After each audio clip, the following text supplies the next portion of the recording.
അസ്സലാമു അലൈക്കും വറഹ്മത്തുള്ളാഹി. സഹോദരങ്ങൾ, വല്ലാത്ത വിഷമത്തോടു കൂടിയാണ് ഈ വീഡിയോ ചെയ്യുന്നത്.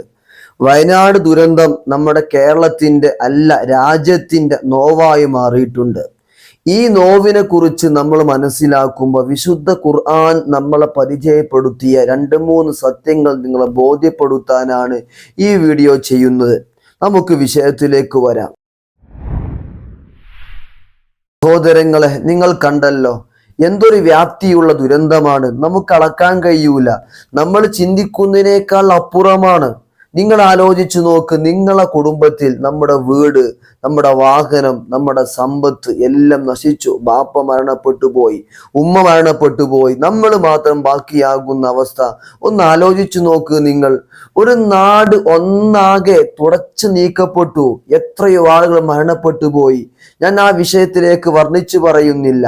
ഇവിടെ നമ്മൾ മനസ്സിലാക്കേണ്ടത്, ഈ ദുരന്തമുഖത്തിൽ രക്ഷക്കെത്തിയ സന്നദ്ധ സേവകർ, എല്ലാ മതത്തിലെയും ആളുകളുണ്ട്. ഇവർ നമുക്ക് നൽകുന്ന പാഠം എന്താണ്? ഇന്നലെ വരെ ഗ്രൂപ്പ് പറഞ്ഞുകൊണ്ട്, നിറം പറഞ്ഞുകൊണ്ട്, സമ്പത്ത് പറഞ്ഞുകൊണ്ട് നാം മാറ്റി നിർത്തപ്പെട്ട ആളുകളാണ് നമ്മളെ സഹായിക്കാൻ, നമ്മളെ ഉറ്റവരെ രക്ഷപ്പെടുത്താൻ, നമുക്ക് ഭക്ഷണമായിട്ട്, വസ്ത്രമായിട്ട് നമ്മുടെ മുമ്പിലേക്ക് വന്നെത്തുന്നത്. അതുകൊണ്ട് നമുക്ക് എല്ലാവരെയും വേണം. നമുക്ക് ആപത്ത് അവസ്ഥ വരുമ്പോൾ ആരാണ് രക്ഷപ്പെടുത്തുന്നത് എന്ന് നമുക്ക് ആർക്കും നിർവചിക്കാനോ പറയാനോ സാധ്യമല്ല. അതുകൊണ്ട് മനുഷ്യനായിക്കൊണ്ട് ജീവിക്കണം. അള്ളാഹുവിന്റെ ഹബീബ് മുത്തുനബി സ്വല്ലല്ലാഹു അലൈഹി വസല്ലമ തങ്ങൾ പറഞ്ഞത്, ഇർഹമു മൻ ഫിൽ അർളി യർഹമുകും മൻ ഫിസ് സമാ. ഭൂലോകത്തുള്ള ആളുകളോട്, സ്വന്തം സഹജീവികളോട് നമുക്ക് ആരോഗ്യമുണ്ടാകുമ്പോഴല്ലേ മറ്റുള്ളവരെ സഹായിക്കേണ്ടത്, സമ്പത്തുണ്ടാകുമ്പോഴല്ലേ. അതുകൊണ്ട് കൂടെയുള്ള ആളുകൾക്ക് സേവനം ചെയ്തോ, എന്നാൽ ആകാശത്തുള്ള ആളുകൾ നിങ്ങളോട് കരുണ ചെയ്യുമെന്ന് മുത്തുനബി സ്വല്ലല്ലാഹു അലൈഹി വസല്ലമ തങ്ങൾ നമ്മളെ പഠിപ്പിച്ചിട്ടുണ്ട്. അതുകൊണ്ട് എന്നെ കേൾക്കുന്ന ആളുകളോട് നാം മനുഷ്യനായി ജീവിക്കാൻ വേണ്ടി പഠിക്കണം. ഒന്നാമത്തെ പാഠം. രണ്ടാമത്തെ പാഠം, വിശുദ്ധ ഖുർആൻ നമ്മളെ പരിചയപ്പെടുത്തിയത്, ലൊഹറൽ ഫസാദു ഫിൽ ബർരി വൽ ബഹരി ബിമാ കസബത് ഐദിന്നാസ്. എന്താ ഖുർആൻ പറഞ്ഞത്? മനുഷ്യന്റെ പ്രവർത്തനം മോശമായപ്പോ സമുദ്രത്തിലും കടലിലും ഫസാദ് വെളിവായി. സുനാമി, ഭൂകമ്പങ്ങൾ, ഉരുൾപൊട്ടൽ, എന്തെല്ലാം അപകടങ്ങൾ. ഇത് എന്തുകൊണ്ടാണ്? മനുഷ്യനായ നമ്മുടെ പ്രവർത്തനം മോശമായതുകൊണ്ട്.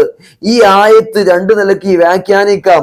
പ്രകൃതിയോട് നാം ചെയ്യേണ്ട കടപ്പാടുകൾ ചെയ്യാതെ പ്രകൃതിയെ ചൂഷണം ചെയ്തപ്പോ, മരങ്ങൾ വെട്ടി നശിപ്പിച്ചപ്പോ, പാറകളെ നശിപ്പിച്ചപ്പോ, അതുപോലെ പുഴകളൊക്കെ മണൽ വാരാതെ അതിന്റെ യഥാർത്ഥമായ രീതിയിൽ അതിനെ സഞ്ചരിക്കാൻ നാം സമ്മതിക്കാതെ, നമുക്ക് തോന്നി നമ്മുടെ കാര്യലാഭങ്ങൾക്ക് വേണ്ടി നാം പ്രകൃതിയെ ദുരുപയോഗം ചെയ്തപ്പോ, അതുപോലെ തന്നെ സൃഷ്ടാവിനിക്ക് നമ്മൾക്ക് നൽകേണ്ട കടപ്പാട്, ആരാധന നാം മുറ പോലെ നിർവഹിക്കാതെ നാം താന്തോന്നിയായി ജീവിച്ചപ്പോ അള്ളാഹുവിന്റെ പരീക്ഷണമാണ് വന്നത് എന്ന് ഇതിൽ നിന്ന് നമുക്ക് വ്യക്തമാണ്.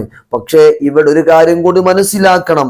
ശിക്ഷ വരുമ്പോൾ അത് എല്ലാവർക്കും കൂടിയായിരിക്കും. ലാ തുസീബന്ന മിൻകും ഖാസ എന്നാണ് ഖുർആൻ പറഞ്ഞത്. അത് നിങ്ങളെ മാത്രമല്ല പിടികൂടുക. ശിക്ഷ വന്നാൽ അതിൽ പ്രായം ചെന്നവര്, ചെറിയ മക്കള്, പ്രസവിക്കപ്പെട്ട കുട്ടി, അതുപോലെ വിശ്വാസമുള്ളവർ, വിശ്വാസമില്ലാത്തവർ, എല്ലാവർക്കും ഒരുപോലെ ബാധകമായിരിക്കും. അതുകൊണ്ട് അള്ളാഹുവിലേക്ക് മടങ്ങി മനുഷ്യനായിക്കൊണ്ട് ജീവിക്കാൻ ഞാനും നിങ്ങൾ ശ്രമിക്കണമെന്ന് ഓർമ്മപ്പെടുത്താനാണ് ഈ വീഡിയോ ചെയ്തിട്ടുള്ളത്. അള്ളാഹു സുബ്ഹാനഹു വ തആല മരണപ്പെട്ടു പോയ കുടുംബങ്ങൾക്ക് നല്ല ക്ഷമ നൽകട്ടെ, അർഹമായ പ്രതിഫലം നൽകട്ടെ. നഷ്ടപ്പെട്ടു പോയതിനൊക്കെല്ലാം പകരമായി ഹൈറായത് അള്ളാഹു നൽകട്ടെ എന്ന് ദുആ ചെയ്തുകൊണ്ട്, ഇനി നമ്മളെല്ലാവരെയും ഇത്തരം കാലമുസീബത്തിനെ തൊട്ട് പടച്ച റബ്ബ് കാത്തു രക്ഷിക്കുമാറാവട്ടെ എന്ന് ദുആ ചെയ്തുകൊണ്ട് വാക്കുകൾ അവസാനിപ്പിക്കുന്നു. അസ്സലാമു അലൈക്കും വറഹ്മത്തുള്ളാഹി വബറകാതുഹു.